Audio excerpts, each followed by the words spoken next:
یہ جو رمضان المبارک کا آخری عشرہ ہوتا ہے نا، یہ بڑا قیمتی ہے۔ میں پہلے بھی دوستوں سے عرض کرتا رہتا ہوں کہ ہم نا یہ آخری 10 دن اکثر بازاروں میں گھوم کے گزار دیتے ہیں۔ بخاری مسلم میں حدیث ہے، سیدہ عائشہ صدیقہ رضی اللہ تعالیٰ عنہ فرماتی ہیں آخری 10 دن جو رمضان کے ہوتے تھے حضور خود بھی بیدار ہوتے تھے، ہمیں بھی بیدار کرتے تھے۔ رسول پاک صلی اللہ تعالیٰ علیہ وآلہ وسلم نے پتہ ہے روزے دار کی فضیلت کیا بیان فرمائی؟ اللہ کے محبوب صلی اللہ تعالیٰ علیہ وسلم فرماتے ہیں کہ رب فرماتا ہے ابن آدم کا ہر عمل اس کے لیے ہے، روزہ میرے لیے، اور فرمایا میں خود جزا دوں گا روزے کی، میں خود جزا دوں گا روزے کی۔ اور حضور فرماتے ہیں روزہ ڈھال ہے، جو شخص روزہ دار ہو وہ بےہودگی سے، فحش گوئی سے اجتناب کرے۔ اور اللہ کے محبوب صلی اللہ تعالی علیہ وسلم فرماتے ہیں اگر کوئی شخص اسے گالی دے، اگر کوئی شخص اس سے جھگڑا کرنا چاہے تو پتہ کیا جواب دے؟ اسے کہے بھئی میں روزے دار ہوں، میرے منصب کا تقاضا نہیں کہ میں تیرے ساتھ الجھوں۔ اور رسول پاک صلی اللہ علیہ وسلم فرمانے لگے اوہو اتنی بڑی بات۔ حضور فرمانے لگے، یہ صحیح مسلم کے لفظ ہیں، کریم محبوب فرمانے لگے مجھے اس رب کی عزت کی قسم جس کے قبضے میں محمد عربی صلی اللہ علیہ وسلم کی جان ہے، حضور فرماتے روزہ دار کے منہ کی خوشبو اللہ تعالیٰ کے نزدیک قیامت کے دن مشک کی خوشبو سے بھی زیادہ بکت والی ہوگی۔ اس کے منہ سے جو خوشبو آتی ہے قیامت میں مشک پیچھے رہ جائے گا، اور رب کی بارگاہ میں صرف روزہ دار کے منہ سے۔ اگر تیرے منہ کی خوشبو رب کو اتنی پسند ہے تو تجھے بھی تو اپنے منصب کا خیال ہونا چاہیے۔ میرے رسول پاک علیہ السلام نے فرمایا روزہ دار کو 2 خوشیاں ملیں گی، ایک خوشی اس وقت ملتی ہے جب وہ افطار کرتا ہے، اور فرمایا ایک خوشی اس وقت ملے گی جب وہ اپنے رب سے ملاقات کرے گا، جب وہ اس سے ملے گا تو اس وقت روزہ دار کو خوشی ہوگی۔ بخاری مسلم میں حدیث ہے، سیدہ عائشہ صدیقہ رضی اللہ تعالیٰ عنہ فرماتی ہیں آخری 10 دن جو رمضان کے ہوتے تھے حضور خود بھی بیدار ہوتے تھے، ہمیں بھی بیدار کرتے تھے۔ یہ راتیں بیدار رہنے کی ہیں، شب قدر کی تلاش کی ہیں۔ نبی پاک نے اعتکاف فرمایا ہے، کوشش کریں جو تو اعتکاف بیٹھ رہے ہیں وہ تو بڑے باعث مبارکباد ہیں، جو نہیں بھی نہ بیٹھ رہے وہ بھی اپنے اپنے علاقے کی مساجد میں کوشش کریں 1 رات مل جائے، 2 مل جائیں، 4 مل جائیں، جتنا اضافی ٹائم ملے آخری 10 دنوں میں وہ مسجد میں گزاریں۔ زیادہ سے زیادہ وقت قرآن پاک پڑھیں، استغفار پڑھیں، درود پاک پڑھیں، یہ 3 ہی وظیفے ان کے ساتھ۔ اور رات کا وقت کوشش کریں قیام میں گزرے، نوافل میں گزرے، جہاں جہاں بھی آپ اس کو ہم نے ضائع نہیں کرنا، تو جہاں موقع ملے کوشش فرمائیں یہ وقت ضائع کرنے والا نہیں ہے۔ یاد آتی ہے تو آنسو بھی نکلتے ہیں، دعا بھی نکلتی ہے۔ تھے کچھ لوگ پچھلے سال جو اس سال موجود نہیں ہیں، وقت تیزی سے گزر رہا ہے، تو یہ سعادتیں بڑی قیمتی ہیں، ان کو ضرور حاصل فرمائیں۔ میرے دوستو خوشی تو جو ہوگی سو ہوگی، لیکن یہ لفظ بڑے حسین نہیں کہ روزہ دار کی رب سے ملاقات ہوگی، یہی لفظ بڑے باکمال نہیں۔ ایک روایت میں تو یہ ہے نا کہ روزہ میرے لیے ہے میں اس کی جزا دوں گا، اور ایک روایت میں یہ ہے کہ روزہ میرے لیے ہے اور رب فرماتا ہے میں خود روزے کی جزا ہوں، یعنی باقی نیکیوں پر ثواب ملے گا، روزہ رکھنے والے کو رب رحمان ملے گا۔ نبی اکرم صلی اللہ تعالی علیہ وسلم کے امت کے صوفیاء نے نا کچھ چیزوں کو بڑا کھولا ہے۔ عارف رومی کہتے ہیں کہ ایک دن نا محمود غزنوی نے خزانوں کے دروازے کھول دیے اور فرمایا بھئی میں نے آج ہر چیز کھول دی ہے، جو جس چیز پہ ہاتھ رکھے گا وہ اسی کی ہو جائے گی۔ لوگ دوڑے، کوئی سونے کی طرف، کوئی چاندی کی طرف، کوئی جائیدادوں کی طرف، کوئی خزانے کی کنجیوں کی طرف، کوئی بڑے بہترین گھوڑے اور اونٹوں کی طرف، لوگ دوڑ گئے، جو جس پہ ہاتھ رکھے گا اسی کا۔ سب بھاگ گئے، ایاز بیٹھا ہے، نہ وہ حسن میں رہی شوخیاں، نہ وہ عشق میں رہی گرمیاں، نہ وہ غزنوی میں تڑپ رہی، نہ وہ خم ہے زلف ایاز میں، وہ لذتیں کہاں۔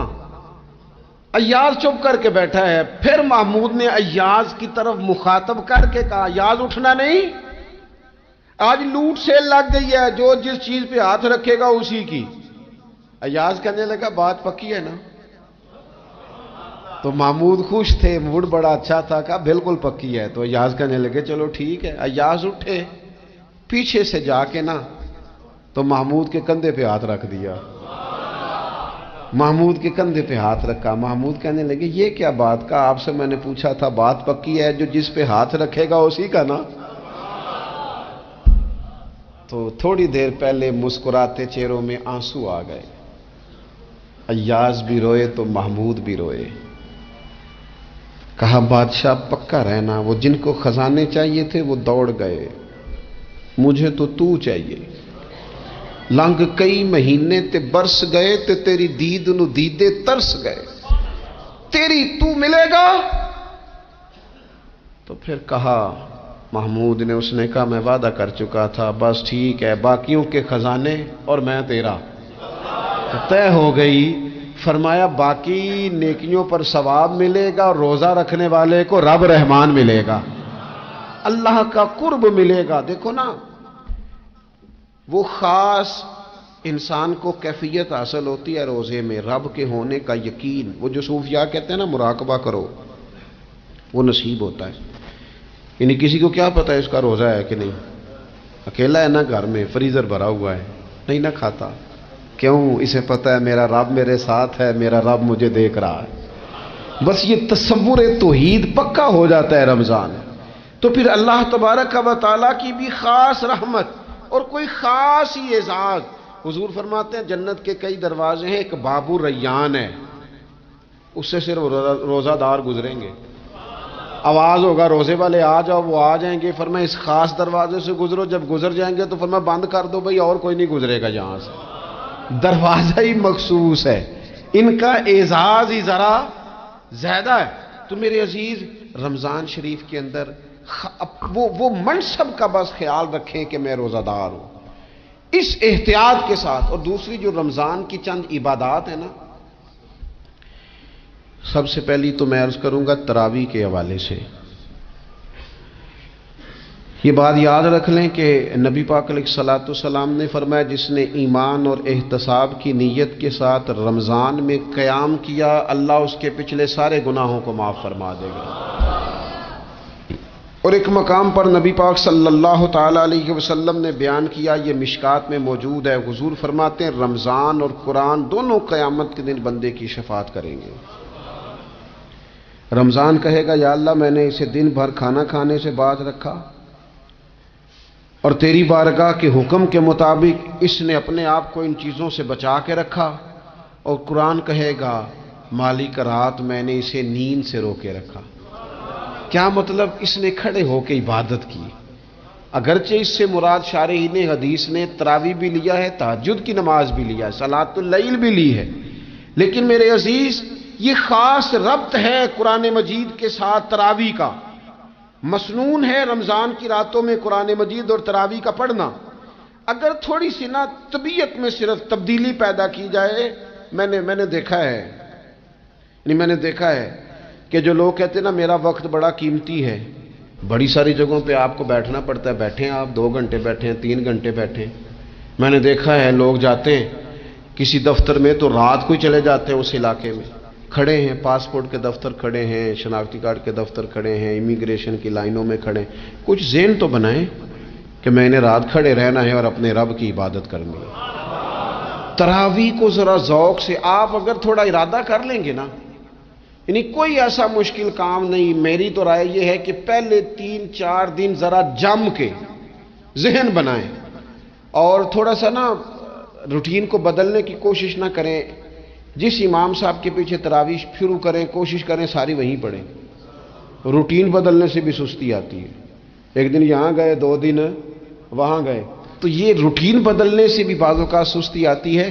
کوشش کریں ایک جگہ پہ قرآن شریف سننا شروع کریں اور پھر پورا قرآن مجید وہیں پہ سنیں، اور تھوڑا ذہن بنائیں۔ میں نے دیکھا ہے ہمارے استاد صاحب اس طرح کیا کرتے تھے کہ بہت تھوڑا کھانا افطاری کے وقت، تھوڑا، اور ان سے کہا جاتا آپ بزرگ آدمی ہیں، اتنا کم کھانا کیسے نظام چلے گا؟ تو فرماتے تھے میں 1 چپاتی اور آدھی چپاتی کھا لوں گا لیکن تراویح کے بعد، اب اگر زیادہ کھانا کھاؤں گا تو طبیعت میں سستی آئے گی، میرے لیے کھڑا ہونا مشکل ہو جائے، سادہ سا کھانے کے ساتھ افطاری کی جائے گی۔ اور تراویح کے لیے اپنے آپ کو ذہنی، کہاں ٹائم ملتا ہے سارا سال قرآن پڑھنے سننے کا، یہ تو اللہ نے موقع عطا فرمایا ہے۔ تو تھوڑا سا اگر دلچسپی پیدا کی جائے، بڑا بڑا سونا قرآن مجید پڑھا جاتا ہے مساجد میں، بچے بڑی بڑی خوبصورتی سے، تو اللہ کا شکر ہے جگہ جگہ پہ۔ اور مساجد کے علاوہ بھی میں نے دیکھا ہے، ہم سے لوگ مطالبہ کرتے ہیں کہ ہماری فیکٹری میں رات کو بھی کام ہوتا ہے، اتنے سارے ورکر ہیں تو بچہ کوئی مل جائے قرآن شریف سنائے، فلانی جگہ بھی اتنے لوگ ہیں تو اگر موقع مل جائے، تو اگر تھوڑا ذہن بنایا جائے، شوق پیدا کیا جائے تو اللہ تعالیٰ فضل فرماتا ہے، انسان کو طاقت ملتی ہے کھڑے رہنے کی۔ ایک تو تراویح، روزہ، تراویح، اور تیسری بات ہے سحر اور افطار۔ یہ جو سحری اور افطار، یہودی جو تھے نا وہ سحری نہیں کرتے تھے، سحری کا نام و نشان نہیں تھا، روزہ رکھتے سحری نہیں کرتے۔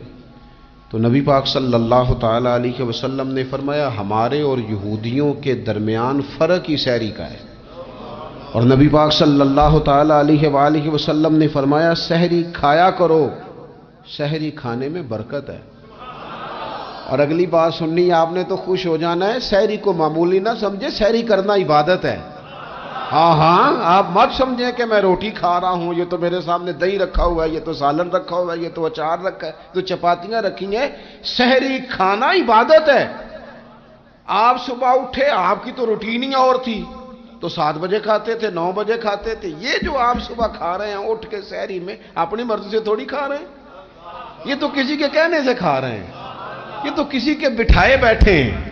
یہ جو سحری کا لنگر ہے یہ رب رسول کی رحمت کے ساتھ عطا ہوتا ہے، یہ کرم ہے، یہ اللہ رسول کے بٹھائے بیٹھے۔ کیا میرے رسول پاک صلی اللہ تعالی علیہ وآلہ وسلم نے بات کھولی ہے، ترغیب و ترہیب میں حدیث ہے، اللہ کرے یہ کبھی چسکا لگ جائے، یہ والا مزہ آ جائے، تو پھر تو گھر میں دسترخوان نہیں بچھا ہوا ہوگا، پھر تو رنگ ہی کوئی اور ہوگا۔ حضور فرماتے ہیں اللہ تعالی اور اس کے فرشتے سحری کھانے والوں پر رحمتوں کا نزول فرماتے ہیں۔ کھائی روٹی جا رہی ہے، پکا ہوا کھانا ہے، لیکن حضور فرماتے ہیں رب بھی رحمتیں فرما رہا ہے اور اللہ کے حکم سے فرشتے بھی رحمتوں کا نزول کر رہے ہیں۔ کہ رمضان المبارک وہ عزت اور عظمت والا مہینہ ہے جس کا تعارف کسی عام آدمی نے نہیں، رب کریم کے قرآن نے بیان فرمایا ہے اور میرے مصطفیٰ کریم کی زبان اطہر نے بیان فرمایا ہے۔ لیکن آنے سے پہلے بخاری مسلم میں حدیث ہے، حضرت سلمان فارسی رضی اللہ تعالیٰ عنہ کہتے ہیں رمضان شروع ہونے سے پہلے نبی پاک نے ہمیں مسجد میں بلایا اور خطبہ ارشاد فرمایا باقاعدہ، اور ارشاد فرمایا لوگو تم پر ایک مہینہ آنے والا ہے جس میں اللہ اپنے بندوں پر خاص قسم کی رحمتوں کا نزول فرماتا ہے۔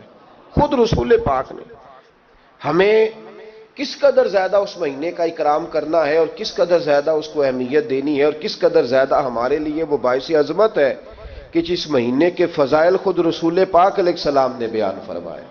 اور نبی پاک صلی اللہ علیہ وسلم نے فرمایا کہ اس مہینے میں تم نفل پڑھو گے تو اللہ فرض کے برابر ثواب عطا فرمائے۔ حضرت انس بن مالک رضی اللہ تعالیٰ عنہ فرماتے ہیں جب نبی پاک علیہ السلام نے رمضان کی شان بیان کی تو صحابہ کا یہ مزاج بن گیا کہ وہ اپنے سارے کام رمضان سے پہلے سمیٹ لیتے تھے، رمضان شریف سے پہلے سارے کام سمیٹ لیتے، لینے دینے کے معاملات صاف کر لیتے، خریداری ہو جاتی، گھر کے اندر کوئی کام کرانا ہوتا تو وہ رمضان سے قبل کرا لیتے، یکم رمضان کو وہ مسجدوں میں ڈیرے لگا لیا کرتے، وہ کہتے تھے نیکیاں جمع کرنے کے ایام۔